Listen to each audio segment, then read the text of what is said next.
Listen.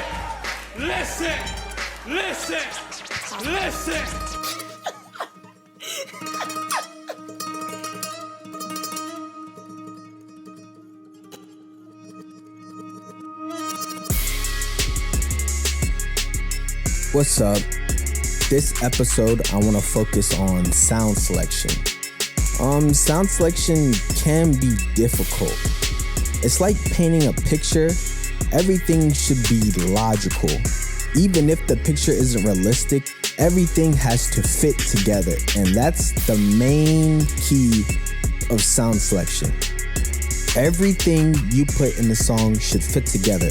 Whether it's from the same sample pack, from the same VST, all of that doesn't matter because there are ways to get sounds to fit together, and when it's out of place, you really hear it. But when they all fit together, you don't really notice it. Like, it just sounds how it should sound.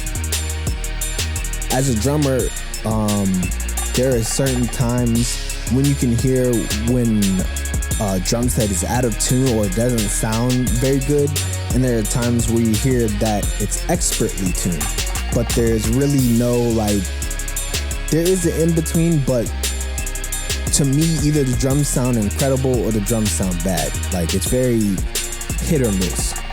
That's the main concept. And the ways to get your drums right is you really have to listen to different genres where there are drummers.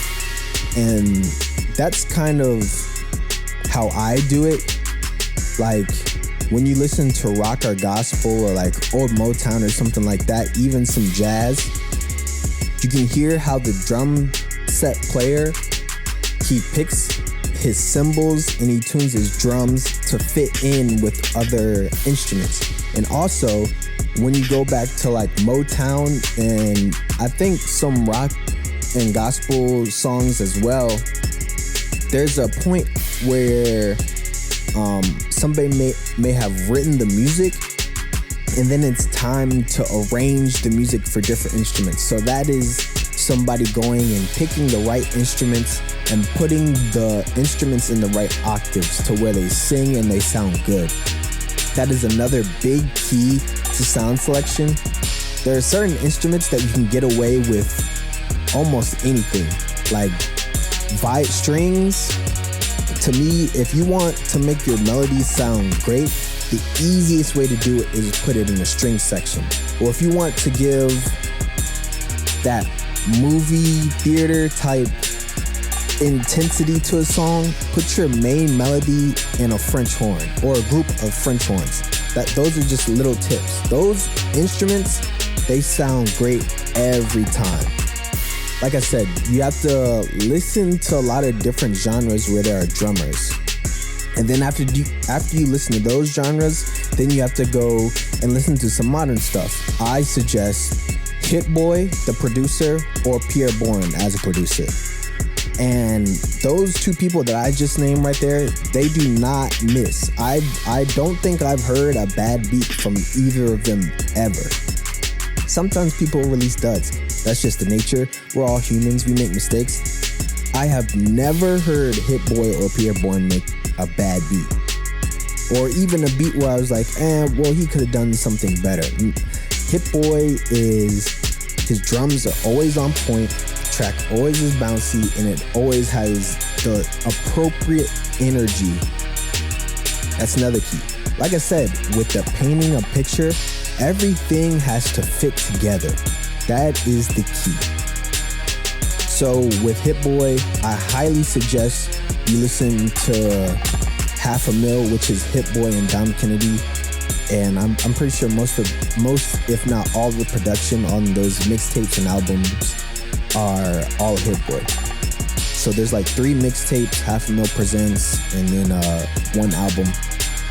Go listen to those. Those are an easy way to hear somebody who's masterful. And a trick that kind of helps me while I'm making the music is to beatbox out the main groove, which like the kick and the snare. And while you're beatboxing, you have to ask yourself, is the snare more solid? Is it more punchy? Is it light? Is it hidden? Do you want it to be a clap or snap? Beatboxing is going to be as close to how you hear it in your head as possible. And hopefully when you hear it in your head, it should all make sense. And I know for me, sometimes going from my head to the computer, sometimes there's a disconnect, and that can either help or harm you. But beatboxing is going to be the closest thing to how you hear it in your head.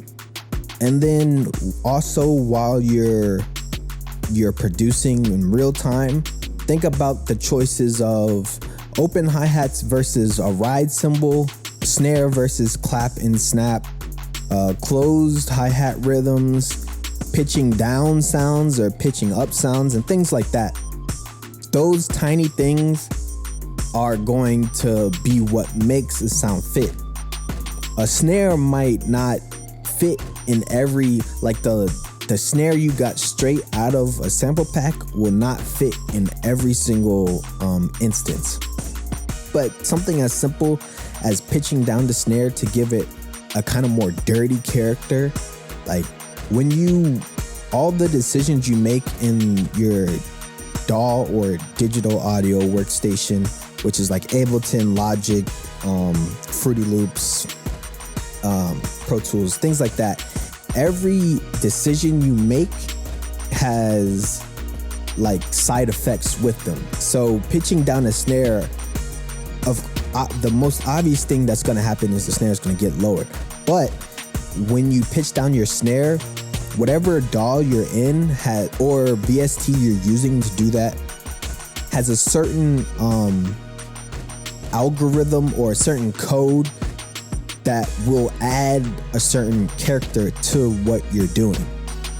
The one in Ableton, usually when you pitch down, it gives it a certain grittiness.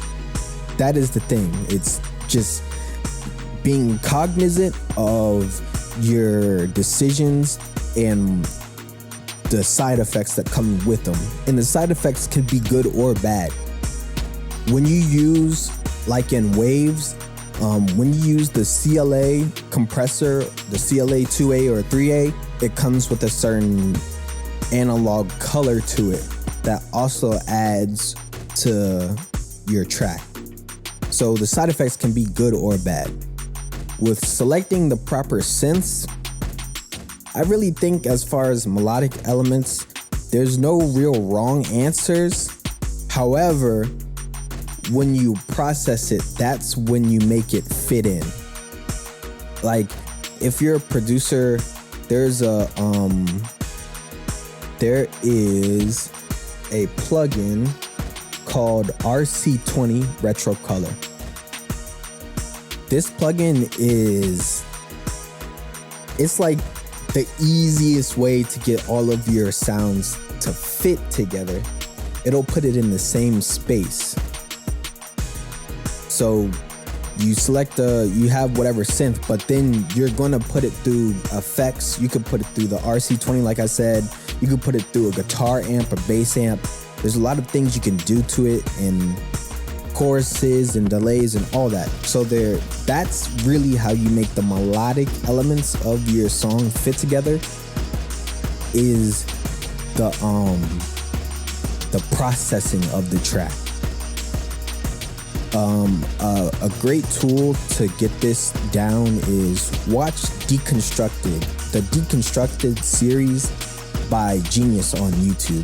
If you haven't already, the show will show you how professional producers make sounds fit together. And watch anything where a producer is either making the beat in front of you or going back over how they made a certain beat. So that's it for this show. I put a long list of listenings at the bottom. And just listen to whatever you haven't heard first. And then maybe go back and like I said in episode 1, take that active listening and really dissect things you've heard already.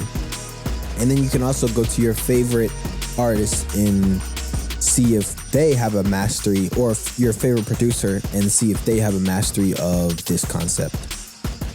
Again, Let me know what I can do better. Hold me accountable. And thank you for listening.